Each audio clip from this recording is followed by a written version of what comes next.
प्रतापनगर एक बहुत ही संपन्न राज्य था। वहाँ के राजा बहुत ही प्रतापी थे और प्रजा का पूरा ख्याल रखते थे। राजा ने पूरे जीवन प्रजा की मन से सेवा की थी, लेकिन अब वह बहुत ही बूढ़े हो चले थे और मन में बड़ी दुविधा थी कि उनके बाद राज्य को कौन चलाएगा। राजा साहब के 3 बेटे थे। अब तीनों ने एक ही गुरु और एक ही विद्यालय से शिक्षा ली थी, लेकिन राजा ये निर्णय नहीं कर पा रहे थे कि कौन राज्य के लिए सबसे अच्छा उत्तराधिकारी है। अब राजा ने तीनों बेटों की परीक्षा लेने की सोची। एक दिन राजा ने बहुत सुबह सभी पुत्रों को बुलाया और उन सबको एक बोरी गेहूं देते हुए कहा कि मैं और तुम्हारी माँ तीर्थ यात्रा पर जा रहे हैं। हमें वापस आने में 1 वर्ष से भी ज़्यादा लग सकता है। तुम तीनों की ये जिम्मेदारी है कि अपने हिस्से के गेहूं को संभाल के रखना है और जब मैं वापस लौटूं तो तुमको ये गेहूं की बोरी वापस लौटानी है। ऐसा कहकर राजा और रानी तीर्थ यात्रा पर चले गए। सबसे बड़े बेटे ने सोचा, ये गेहूं की बोरी पिताजी को वापस लौटानी है तो इसे मैं तिजोरी में बंद कर देता हूँ। जब पिताजी आएंगे तो वापस दे दूंगा। यह सोचकर उसने गेहूं की बोरी तिजोरी में रखवा दी ताकि एक दाना भी इधर उधर ना हो। दूसरे बेटे ने सोचा कि तिजोरी में तो गेहूं सड़ जाएंगे, मैं इन गेहूं को खेत में डलवा देता हूं जिससे गेहूं की अच्छी फसल होगी और पिताजी को एक बोरी की बजाय कई बोरियां गेहूं दे सकूंगा। अब उसने ना गेहूं के लिए अच्छा खेत देखा, ना ही अच्छी उपजाऊ ज़मीन देखी, ना ही खेत की घास फूस को साफ करवाया। बस ऐसे ही एक बंजर ज़मीन पर गेहूं डलवा दिए। कभी उनकी देखभाल करने नहीं आया। उसे लगा कि अब अपने आप फसल हो जाएगी।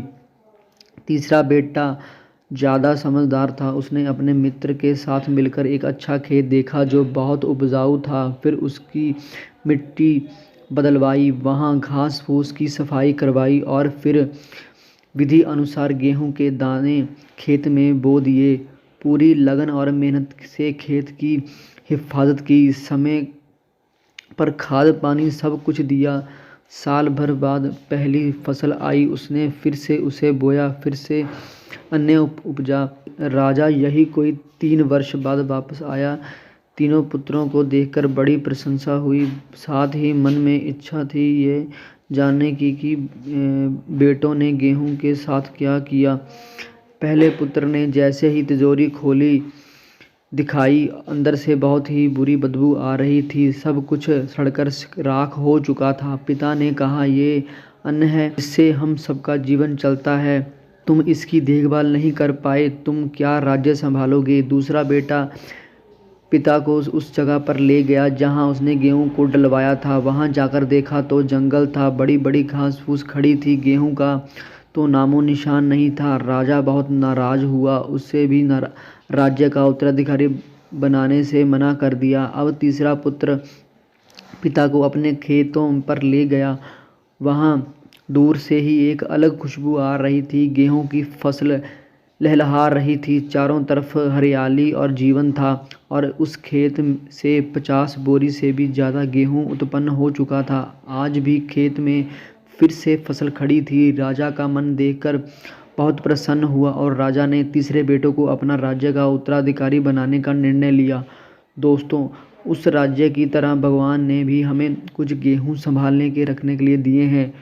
वो गेहूं है हमारा जीवन जिससे हम बेकार के कामों में नष्ट कर देते हैं। ईश्वर ने जीवन दिया दुनिया का विकास करना, आपने ज्ञान को बढ़ाना और उसे बांटना, लेकिन हम अज्ञानी लोग इस जीवन को सड़ा रहे हैं। और अंत समय जब ईश्वर पूछता है कि जीवन में क्या किया, तो तब जवाब देते हैं, शून्य, कुछ नहीं।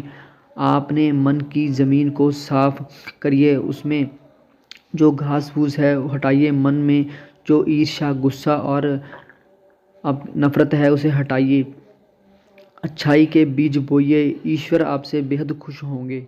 धन्यवाद।